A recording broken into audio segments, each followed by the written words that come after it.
Assalamualaikum warahmatullahi wabarakatuh. Bagaimana kabar anak-anak sekalian? Di pertemuan kali ini kita akan membahas tentang perdagangan internasional dan beberapa pembahasan lainnya.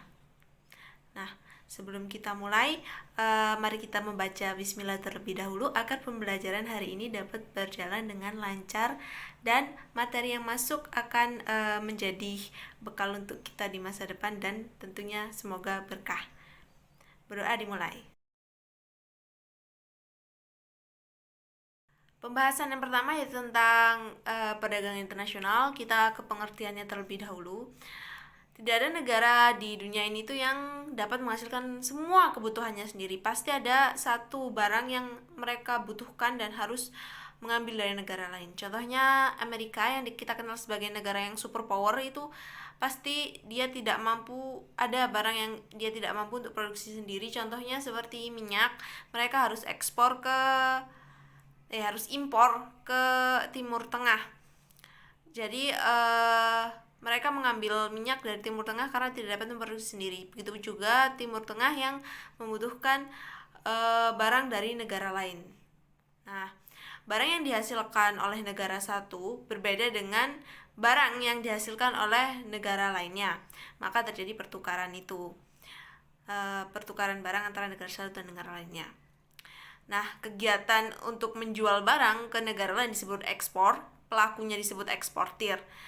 Lalu jika kita menjual barang, negara menjual barang itu namanya impor. Nah, masuknya barang dari negara lain itu yaitu yang dimaksud impor. Negara pelaku impor namanya itu importir. Jadi, dapat disimpulkan bahwa perdagangan internasional yaitu proses pertukaran barang dan jasa antara dua negara atau lebih dengan tujuan mendapatkan keuntungan atau laba. Oke, yang selanjutnya kita membahas tentang faktor, yaitu faktor apa saja yang mempengaruhi perdagangan internasional. Yang pertama yaitu perbedaan sumber daya alam yang dimiliki oleh setiap negara. Seperti yang sudah saya jelaskan sebelumnya, setiap negara itu mempunyai barang yang pasti tidak dapat mereka produksi dan kita harus impor ke negara lain. Nah, hal yang paling dasar mendasari suatu perkataan tadi yaitu perbedaan sumber daya alam tadi. Makanya mereka harus impor. Yang selanjutnya yaitu perbedaan tingkat kualitas sumber daya manusia. Suatu negara yang mempunyai sumber daya manusia yang dilihat terutama dari segi kualitas, maka jika kualitasnya bagus akan menghasilkan barang dan jasa dengan mutu atau kualitas yang lebih baik. Selanjutnya yaitu perbedaan ilmu pengetahuan dan teknologi. Negara yang menguasai ilmu pengetahuan dan teknologi akan mampu memproduksi barang dan jasa yang lebih banyak, lebih bermutu dan lebih efisien dibanding negara yang tidak menguasainya. Keunggulan suatu negara juga dapat memproduksi barang dengan biaya produksi yang akan lebih murah dibanding negara lainnya.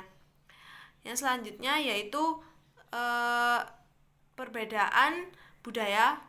Nah, suatu negara akan sangat mempengaruhi barang yang dihasilkan. Misalnya seni, kayak Indonesia itu kan mereka mengunggulkan seni ukir dan batiknya. Nah, hal ini akan menjadi daya tarik bagi negara lain untuk membeli barang tersebut. Selanjutnya yaitu perbedaan, ada juga perbedaan lain yang mempengaruhi perdagangan internasional, yaitu perbedaan harga barang, perbedaan upah, biaya dan produksi, dan perbedaan selera. Pembahasan selanjutnya itu tentang manfaat perdagangan internasional. Yang pertama yaitu setiap negara dapat memenuhi kebutuhan barang dan jasa yang mereka butuhkan. Yang kedua yaitu setiap negara dapat menciptakan spesialisasi produk, yaitu membuat barang produksi yang khusus dan memiliki ciri khas yang tidak dapat dihasilkan oleh negara lain. Yang ketiga yaitu penduduk dari negara yang melakukan perdagangan akan mendapatkan barang dengan mudah dan harga yang murah. Selanjutnya yaitu mendorong kegiatan produksi. Setiap negara berusaha memperluas pemasaran barang hasil produksi. Apabila pemasaran semakin luas, maka produksi dapat ditingkatkan sehingga permintaan terpenuhi. Yang kelima yaitu setiap negara dapat meningkatkan hubungan persahabatan antar negara. Yang keenam yaitu kegiatan produksi dapat meningkat sehingga perusahaan bertambah maju dan membuka kesempatan kerja. Yang ketujuh yaitu pendapatan negara meningkat melalui perolehan devisa hasil ekspor. Yang ke-8 mendorong kemajuan ilmu pengetahuan dan teknologi karena masing-masing negara ingin meningkatkan kualitas dan kuantitas barang. Yang ke-9 yaitu mendorong pertumbuhan ekonomi dan menyerap banyak tenaga kerja sehingga dapat mengurangi pengangguran. Selanjutnya yaitu pembahasan tentang hambatan yang terjadi dalam perdagangan internasional. Nah, di samping manfaat yang begitu banyak, adapun beberapa hambatan yang terjadi dalam perdagangan internasional. Hambatan perdagangan internasional ini juga menyangkut harga barang luar negeri lebih murah dari hasil produksi dalam negeri, biaya masuk, adanya proteksi, adanya kuota, adanya peraturan dumping, pertentangan politik dan peperangan. Nah, kebijakan pemerintah untuk melindungi produksi dalam negeri merupakan hambatan perdagangan internasional. Kebijakan untuk melindungi produk dalam negeri disebut dengan proteksi. Misalnya, pemerintah Indonesia yang mengenakan tarif tinggi untuk impor kain yang berasal dari Cina agar harga kain tersebut menjadi mahal, sehingga kain yang dihasilkan oleh Indonesia harganya lebih murah. Jadi hal ini dapat melindungi produksi dalam negeri, sehingga UMKM tidak kalah dengan produksi luar negeri. Yang selanjutnya yaitu kuota, merupakan kebijakan untuk membatasi jumlah ekspor dan impor barang dari suatu negara. Dengan kebijakan kuota, barang impor tertentu dibatasi dalam jumlah dan volumenya. Contohnya, Amerika membatasi kuota tekstil dari Indonesia karena mereka juga memproduksi tekstil. Yang selanjutnya yaitu tarif, kebijakan pajak atas barang impor dan ekspor. Kebijakan tarif ini dengan tujuan dapat meningkatkan devisa negara, juga dimaksudkan untuk melindungi produk dalam negeri. Selanjutnya itu ada politik dumping atau kebijakan menjual barang di luar negeri lebih murah daripada di dalam negeri. Kebijakan ini bertujuan untuk meningkatkan devisa negara. Pembahasan selanjutnya yaitu tentang subbab, yaitu judulnya ekonomi kreatif. Bagaimana sih konsep dari ekonomi kreatif ini? Ekonomi kreatif merupakan pengembangan konsep yang berlandaskan sumber aset kreatif yang diharapkan mampu meningkatkan pertumbuhan potensi ekonomi, kekayaan potensi seni budaya dari berbagai daerah sebagai fondasi tumbuhnya industri kreatif. Nah, keragaman budaya daerah sebagai bahan baku industri kreatif, yakni dengan munculnya aneka ragam kerajinan dan berbagai produk masyarakat Indonesia di bidang industri. Pemerintah mengidentifikasi lingkup industri kreatif mencakup 4 subsektor yang meliputi pertama yaitu perikanan atau advertising, yang meliputi jasa periklanan, dan lain-lain. Yang selanjutnya yang kedua yaitu ada arsitektur. Arsitektur ini meliputi kegiatannya seperti level makro, seperti town planning, urban design, landscape architecture, sampai level mikro seperti detail konstruksi, perencanaan kota, dan lain-lain. Yang selanjutnya itu pasar barang seni. Kegiatan ini berkaitan dengan perdagangan barang asli, unik, langka, serta yang memiliki nilai estetika tinggi. Selanjutnya itu ada craft atau kerajinan. Kegiatan ini berkaitan dengan kreasi produksi dengan distribusi produk yang dibuat atau dihasilkan oleh tenaga pengrajin yang berawal dari desain awal sampai proses penyelesaian produknya. Selanjutnya yaitu ada desain, selanjutnya ada fashion, lalu selanjutnya ada video, film, dan fotografi. Lalu yang selanjutnya ada permainan interaktif. Nah, kegiatan ini itu berkaitan dengan kreasi, produksi, dan distribusi permainan komputer yang bersifatnya hiburan dan edukasi. Yang selanjutnya ada musik. Kegiatan ini berkaitan dengan kreasi atau komposisi. Selanjutnya ada seni, lalu ada penerbitan dan percetakan. Lalu yang selanjutnya ada layanan komputer dan piranti lunak atau software. Kegiatan ini berkaitan dengan pengembangan teknologi. Selanjutnya ada televisi dan radio atau broadcasting. Selanjutnya dan ada riset dan pengembangan. Kegiatan ini berkaitan dengan usaha inovatif, menawarkan penemuan ilmu dan teknologi. Nah, dari uraian tentang subsektor andalan ekonomi kreatif ini menunjukkan bahwa pemerintah menginginkan ekonomi kreatif merupakan salah satu tulang punggung ekonomi nasional kita. Nah, ekonomi kreatif ini sudah dimulai sejak tahun 2006, tersebut dapat melahirkan kegiatan-kegiatan kreatif. Hasil dari aircraft dari berbagai daerah mampu mendongkrak ekonomi lokal dan diharapkan mampu menembus pasar internasional. Misalnya dikembangkan di Bandung yaitu industri kreatif fashion dan sepatu. Pembahasan ekonomi kreatif, pembahasan selanjutnya yaitu tentang upaya ekonomi kreatif. Bagaimana upaya yang dilakukan dengan sistem ekonomi Indonesia untuk meningkatkan ekonomi kreatif? Nah, sistem ekonomi Indonesia memiliki acuan yang jelas yaitu UUD 1945, yaitu sistem ekonomi Pancasila yang di dalamnya terkandung demokrasi ekonomi. Nah, masyarakat memegang peranan aktif dalam kegiatan ekonomi, sedangkan pemerintah menciptakan iklim yang sehat bagi pertumbuhan dan perkembangan dunia usaha. Demokrasi ekonomi berarti kegiatan ekonomi yang dilakukan oleh, dari, dan untuk rakyat. di bawah pengawasan pemerintah. Nah, dalam demokrasi ekonomi ini melibatkan pemerintah, pengusaha, swasta, dan seluruh rakyat, sehingga dalam pelaksanaannya harus ada kerjasama antara berbagai pihak tersebut. Untuk mengembangkan ekonomi kreatif, pemerintah memiliki strategi dengan melaksanakan pembangunan secara terintegrasi antara masyarakat, swasta, dan pemerintah. Beberapa strateginya diantaranya sebagai berikut.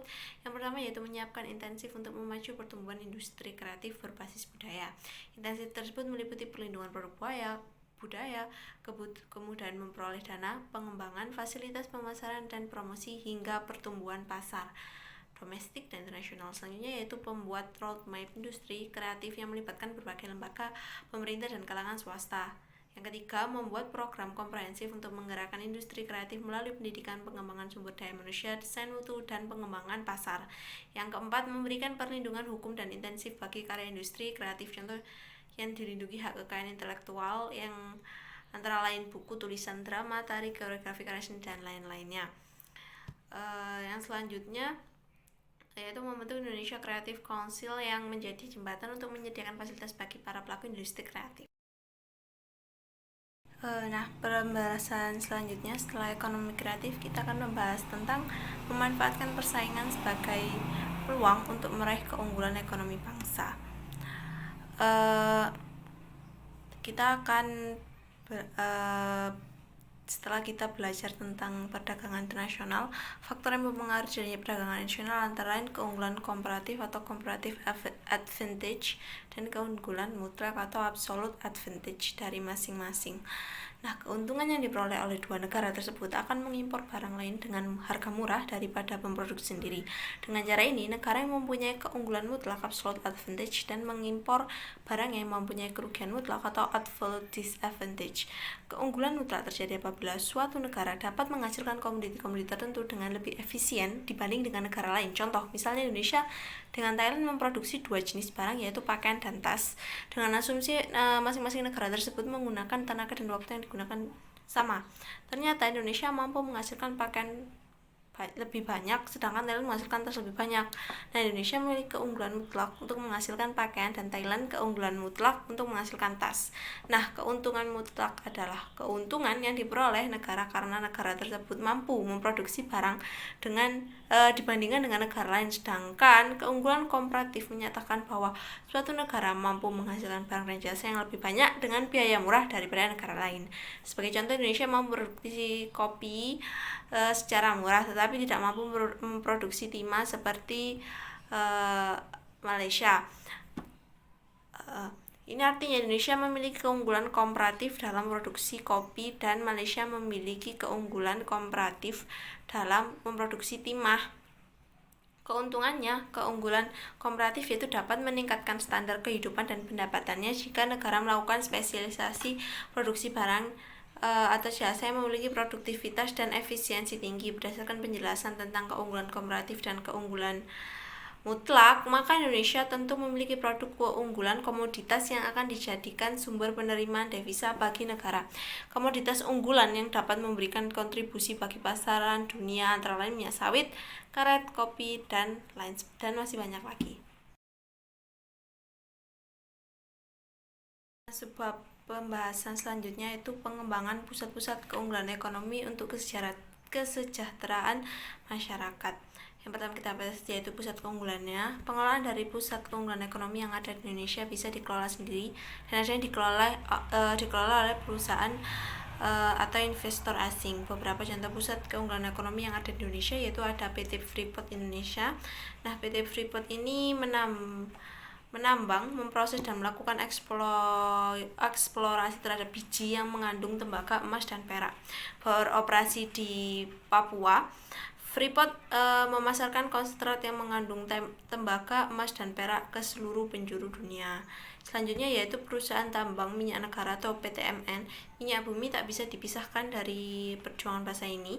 Setelah bangsa Indonesia memproklamasikan kemerdekaan 17 Agustus 45, tugas seluruh komponen bangsa adalah mempertahankan kemerdekaan dan mewujudkan kedaulatan atas tanah air beserta seluruh kekayaan alamnya. Penguasaan atas bumi, air, dan seluruh kekayaan alam yang terkandung di dalamnya untuk sebesar-besarnya digunakan untuk kemakmuran rakyat. Jauh sebelum Perang Dunia II dan Perang Kemerdekaan, perusahaan-perusahaan minyak asing telah membangun kilang minyak yang di beberapa tempat di Indonesia seperti di Wonokromo, Pangkalan Berandan, Cepu, Balikpapan, Laju, dan Sungai Gorong. Selanjutnya ada batik Indonesia. Nah, batik ini kan merupakan salah satu hasil ekonomi kreatif yang dikembangkan di Indonesia dari sejak dulu. Beberapa wilayah Indonesia menghasilkan kain batik dengan berdasarkan ciri khas dari masing-masing daerah. Batik yang terkenal di Indonesia yaitu berasal dari Solo, Yogyakarta, Pekalongan. Nah, corak batik dari masing-masing daerah itu pasti tidak sama dan tergantung kebudayaannya. Batik ini bisa menembus pasar internasional karena memiliki hasil. Pembahasan selanjutnya mengenai pengaruh pusat keunggulan. Migrasi penduduk, mobilitas penduduk adalah perpindahan penduduk dari satu tempat ke tempat lainnya. Mereka melakukan mobilitas untuk memperoleh sesuatu yang tidak tersedia di daerah asalnya. Alasan tersebut sangat beragam, tetapi umumnya karena alasan ekonomi. Nah, mobilitas penduduk ada yang bersifat sementara, ada pula yang bersifat permanen. Nah, mobilitas penduduk yang sifatnya sementara ini dapat dibedakan menjadi komutasi dan sirkulasi. Nah, mobilitas penduduk yang sifatnya menetap atau permanen disebut migrasi. Migrasi penduduk dapat dibedakan menjadi migrasi internal dan internasional. Kalau internal itu masih satu negara, kalau internasional sudah pindah negara. Yang selanjutnya ada transportasi. Dalam kegiatan transportasi, keberadaan pusat keunggulan ekonomi juga membawa pengaruh besar. Mobilitas penduduk dalam suatu negara atau antar negara tidak dapat dilakukan tanpa adanya sarana dan prasarana transportasi yang memadai. Untuk mendukung mobilitas penduduk antar negara, pemerintah membangun sarana jalan, bandara, pelabuhan, dan kapal laut serta pesawat. Dengan tersedianya sarana tersebut, interaksi sosial, budaya, ekonomi, dan antar penduduk negara di dunia ini dapat berjalan dengan baik. Jaringan jalan sangat penting juga dalam mendukung aktivitas sosial ekonomi penduduk. Sarana perhubungan lainnya yang dikembangkan oleh masing-masing negara adalah sarana transportasi laut. Agar interaksi antar negara berjalan dengan baik, maka pemerintah Indonesia terus meningkatkan sarana transportasi lautnya. Lalu ada transportasi udara.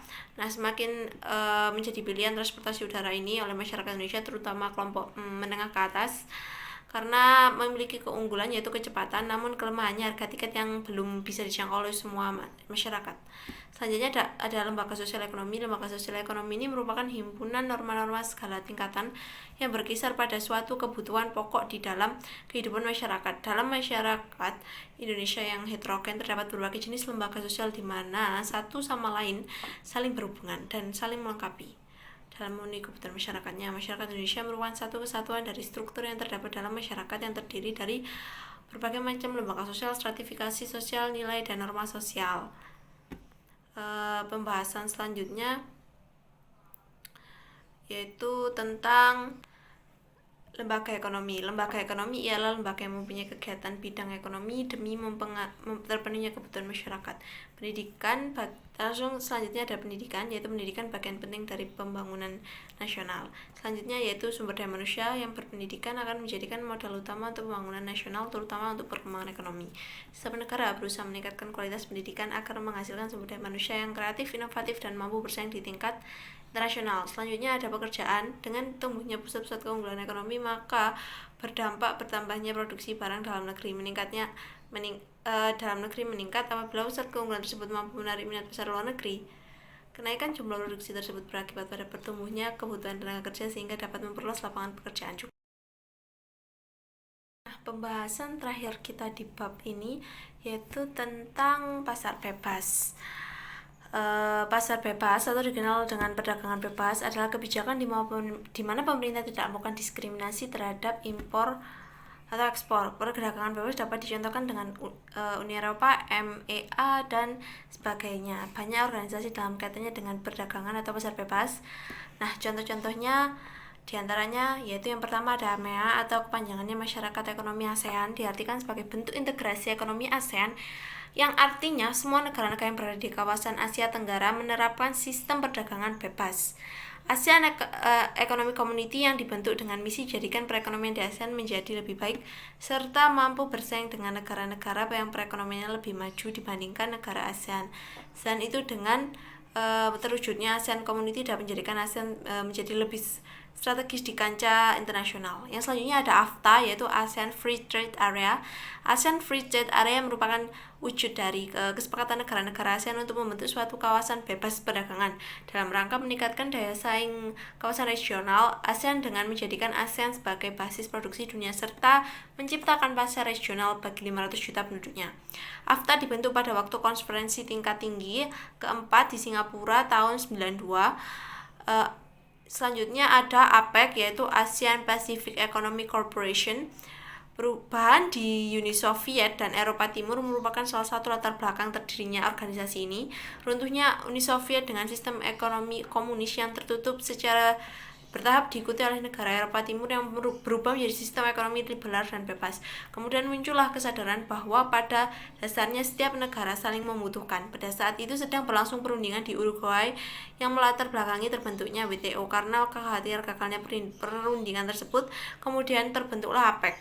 Organisasi APEC diprakarsai oleh Perdana Menteri Australia pada tahun 89. Pada tahun 89 itulah 12 negara yang hadir di Canberra sepakat mendirikan APEC. Organisasi selanjutnya yaitu ada Uni Eropa, yaitu Masyarakat Ekonomi Eropa atau MEE. Latar belakangnya yaitu berakhirnya Perang Dunia II. Eropa mengalami kemiskinan dan perpecahan. Berbagai upaya dilakukan salah satunya dengan terproduksi baja dan batu bara. Prancis dan Jerman dalam wadah kerja yang sama terbuka untuk negara-negara Eropa lainnya, sekaligus mengurangi kemungkinan terjadinya perang yang dilakukan oleh Menteri Luar Negeri Prancis Maurice Juman. Keberhasilan SECSC mendorong negara-negara The Six States membentuk pasar bersama yang mencakup sektor ekonomi. Melalui perjanjian Maastricht, ke-12 negara anggota Masyarakat Eropa atau MEE tadi ini dipersatukan dalam mekanisme kesatuan Eropa dengan pelaksanaan secara bertahap. Organisasi selanjutnya yaitu WTO atau World Trade Organization. WTO sebagai organisasi perdagangan dunia merupakan satu-satunya badan internasional yang mengatur masalah perdagangan antar negara. Organisasi ini dibentuk pada 1 Januari tahun 95 untuk menggantikan GATT atau General Agreement on Traffic and Trade. Anggota dari WTO saat ini terlebih dari 150 negara dengan 117 negara diantaranya adalah negara berkembang. Tujuan WTO antara lain meningkatkan kesejahteraan negara anggota, membantu produsen barang dan jasa serta eksportif dan importif, mendorong lebih terbukanya perdagangan internasional, menciptakan rangkaian aturan dan prinsip guna mengatur perdagangan internasional, menyusun kewajiban anggotanya untuk menjamin berjalannya sistem internasional, lalu menyediakan forum untuk membicarakan isu-isu perdagangan internasional, menyediakan mekanisme penyelesaian perdagangan internasional. Nah, sekian penjelasan materi hari ini. Kalian bisa mengerjakan latihan soal yang sudah ada di buku. Jika masih ada yang ditanyakan tentang materi yang sudah kita bahas tadi, silakan ditanyakan di grup WA. Nanti saya akan menanggapinya. Sekian dari saya. Wassalamualaikum warahmatullahi wabarakatuh.